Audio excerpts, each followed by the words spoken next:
صباح الفل. من اجمل فيو في الدنيا كلها. انا في دير جبل الطير. جبل الطير ده جبل الطير احنا عليه. انا في الاوتيل فاميلي، ذا هولي فاميلي هوتيل. ده التيرس بتاعه التراس.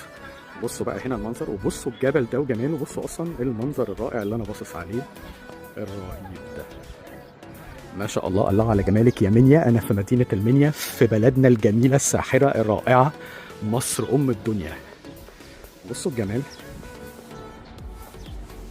بجد، الله على جمالك يا مصر. روقان ما بعده. على فكرة انا هنا تقريبا 3 ساعات ونص بعيد عن القاهرة. بصوا في الدنيا بقى انا فوق ازاي. هنا الفيو رائع، الغرف بقى كلها. بص على الفيو ده، بلكونات وترسس كاملة. الغرف هنا اسعارها وهمية. اسمه ذا هولي فاميلي هوتيل. واو، والله على جمالك يا مصر. صباح الفل. وده هولي فاميلي هوتيل اهو، فندق العائلة المقدسة.